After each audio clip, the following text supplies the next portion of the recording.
Hi, my name's Laryn Brown. I work for Storied.com. And in this presentation, we're going to talk about the power of storytelling and how to get more involved in that. I'm going to share my screen so we can see some slides here that I prepared.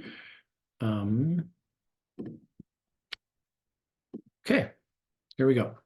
So Storied is platinum sponsor here at the conference today, or this conference, and we're hoping to have some influence on how you do family history and what you can do to tell the stories in your family history background. I'm going to talk about how stories connect us, how storytelling is an integral part of the family history process, both of research and sharing the results of that research. Three things I want to touch on is how stories changed my career, how I went from being bored with family history to being quite engaged, the power of pictures in storytelling, and then what the next generation of storytelling looks like, both how we get it to the next generation in our family tree, how do we get our kids and grandkids involved, and then what does the next generation of the applications that we use look like. Okay, so growing up, my grandmother, my great-grandmother, my mother, all worked on genealogy back in the days before there was anything that had technology involved. It was a challenging and tedious process. And we would have family reunions, mostly with my grandmother's siblings, and we'd get together once a year, and the family would gather and talk about their trees and their spreadsheets of dead people. And I would find this really boring and not really anything I would want to engage in. So usually as a young person, I would go and run wild in the woods and do other things and try to not get sucked into the discussions that the old people had. Not to fault them for their efforts. They worked really hard on this, and it was a very important thing to them. It just wasn't important to me. And this is kind of what I want to talk about today, how we take storytelling and make it important. So what happened to me is I came into my grandmother's house one day and she was typing on a typewriter, and I asked her what she was doing, and she said, "I'm typing up my life history." And I could see pages spread throughout the living room, and she'd done a lot of typing and a lot of whiting out and typing over. And I said, "Well, Grandma, I could put this on my laptop and type it up for you." I had a brand new, one of the first laptops that were ever invented, and I wanted to use it, show her that I could be helpful. So she said that would be fine. And so I took the manuscripts and over the course of a couple of weeks, typed up her life history. And it was a revelation. I found out things about my grandmother that I had never considered. I'd never thought of her as a young person, or living in a different way than she lived as I knew her. I found out that she was born before electricity was around, and lived a lot of her life without electricity. She had an accident where she almost lost her eye as a young girl. She had interesting people visiting the house all the time. Her grandfather was an agent for the government, working with the Paiute people in her town, and they would always come over and visit. As a teenager, her job was working at the Fish Lake Lodge. She got married quite late in life and had twins and didn't know it until they were born. So that was kind of a surprise, and things I hadn't considered prior to reading her history. So this brought me full circle. After graduation, I started working in the family history industry starting in '99. I went from being quite bored with family history to becoming employed and then an advocate for the importance of this pursuit in both helping us understand our own identity and helping our children understand theirs, but also giving us resilience as we face life's challenges, because we can see what our ancestors have also done. 3 years ago, I joined Storied, and here I found a way to kind of finish the journey I was on. I'd always been seeking for ways to share my stories, share the stories of my grandmother and other ancestors in a way that my children, my grandchildren would read them. So let's talk about pictures. Pictures are really important in the storytelling process, especially if you're sharing a written narrative.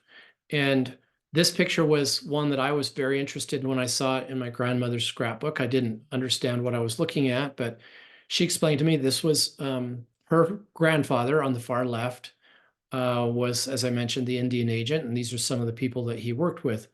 But the fun thing about this picture is there's a story. So on the far right, that gentleman was not interested. He didn't want to get in the picture. And the photographer was trying to get him to join, and he didn't want to do it. And they asked him, what's wrong? He says, well, I don't have a nice white shirt to wear, and I want to look nice for the picture.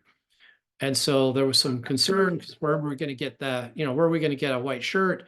And then my great-grandfather, great-great-grandfather, I guess, on the left said, I've got an idea. And he went in back and found a piece of white cardboard and cut it out in the shape of a shirt front and then put it on him. And so as you can see, he's got the shiniest, whitest shirt of the bunch. And then he was able to pose for the picture. There's a lot of interesting things that can be found out in photographs. So this photograph is the one that changed my career. I had become interested in the stories that my grandmother was telling about herself and her family.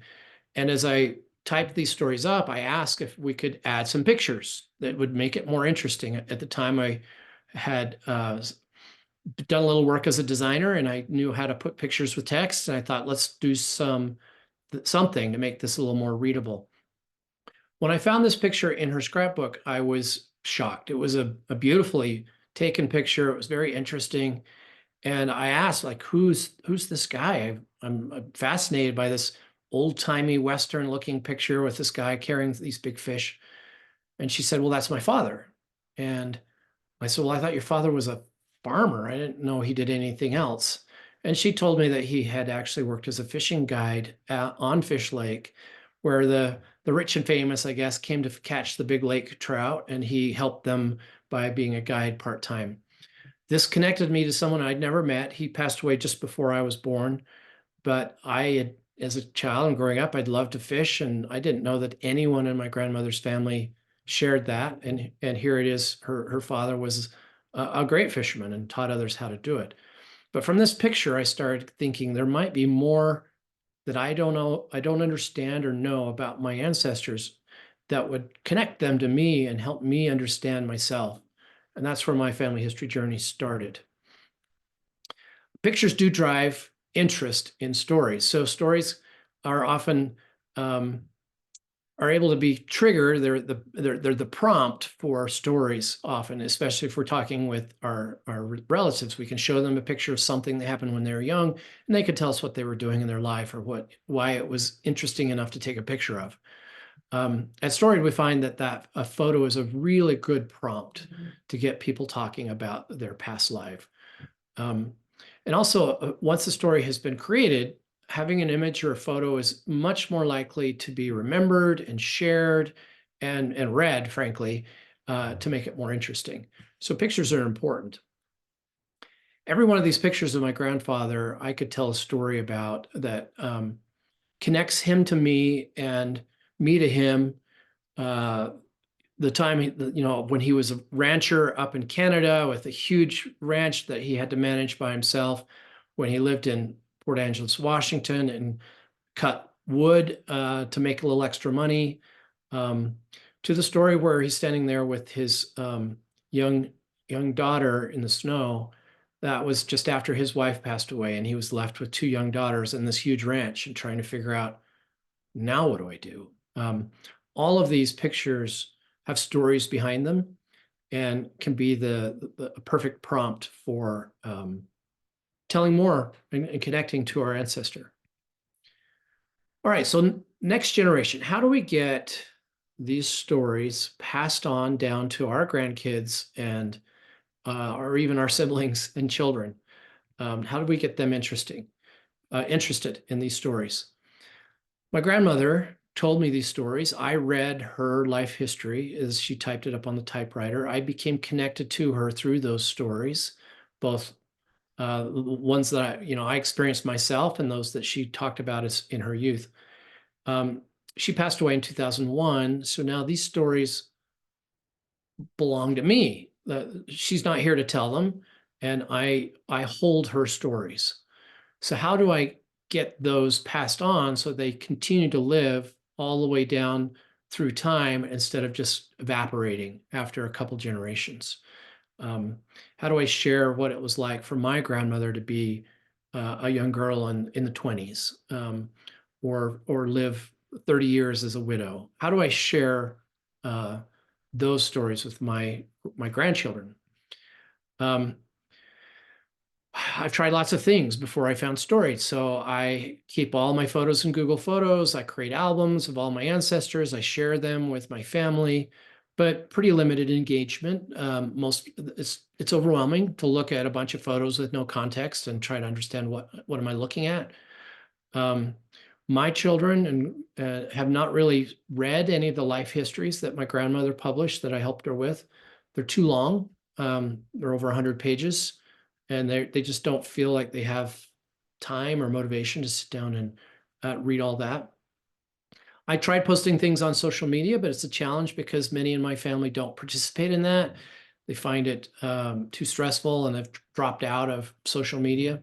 So it's kind of hard to get a place where everybody feels safe and comfortable to participate in sharing of stories. Um, on Family Search, we have the Memories uh, tab and app, and it's pretty good. It's not bad, but it is hard to consume in small bites. It feels like you have to go and kind of look at them all. It's not fed to you in any particular way.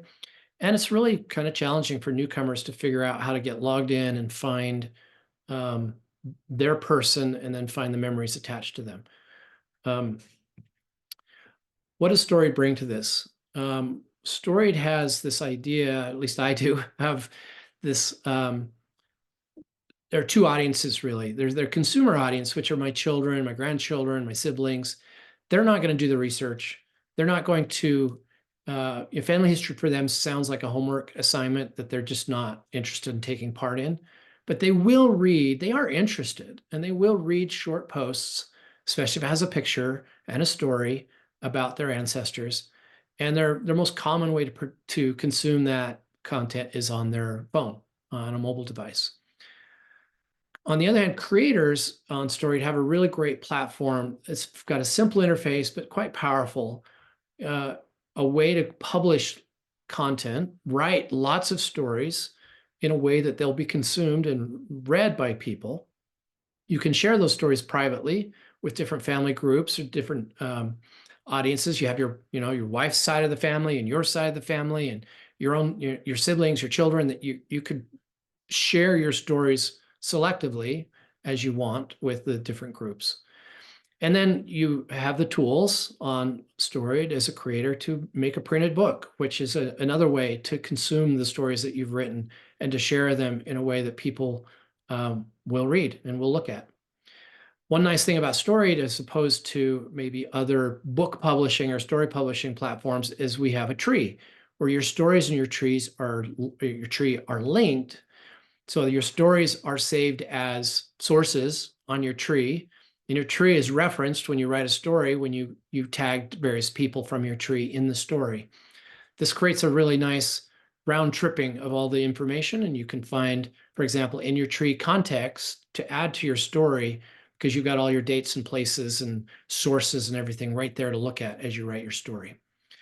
The other nice thing about Storied, which is unique just to us, is you can tell stories about non-family members and put those same links, those same people can exist in the Storied ecosystem as people in your tree. The way this works is I'll add my best friend to my tree, create a relationship between him and me as friends. And then when I write a story about us doing something as a teenager, I can tag him and me, and the reference for that person lives in my tree, and I can add his vital information if I like, or I can even get a hint on him in my tree.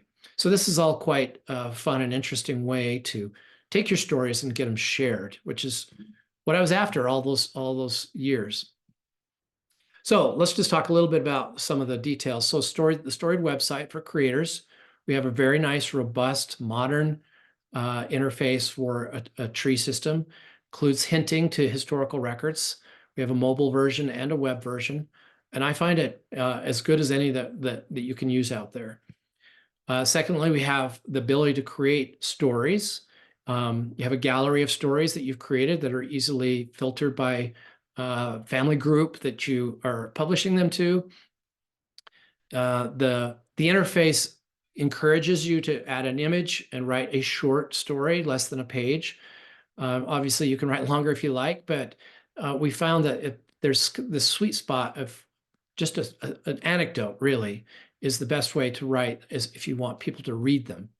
And they can go in as you think of them. You don't have to sit down and write your life history from when you were born to when you die. You can think of that one story, that funny first job that you had where you did something embarrassing. Just drop that story in right when you think of it, and then you're done, which takes a huge burden off of the creators, because as a creator, you can just do things as they come to mind, and it takes 5 minutes maybe to write a story, and then you can move on with your life. And then, as I mentioned, these stories can be organized and printed in a book, which can be shared tangibly with your family members. We also have a really great collection of historical records for doing research and for augmenting your story or writing a story about a record that you find. So we're the leading small town newspaper collection. We have 300 million pages of newspapers that are available to search and pull stories out of. And about 80 to 85% of that is unique to us. So there's a real value when you subscribe to Storied of just having this huge newspaper collection at your fingertips. We also have the 1950 census and other core historical records that help augment your research and your storytelling. So I guess to sum up, whether you're a creator of family histories, stories, or a consumer of them, we have this really nice end-to-end solution where you can do the research, write the story, and publish it to a book or electronically if you prefer. That allows those in your family who are interested in family history but don't want to do a lot of work, allows them to share in your discoveries and share the burden, I guess, in the preserving the stories, so they can share those with their children and carry the stories on into the future. Appreciate your time. That's my contact information if you want to get in touch. I'd love to hear from you. We also have a Roots Tech deal that's running during the conference that if you scan this QR code, it will take you to some discounted pricing on our service. Thanks again. Hope to hear from you soon.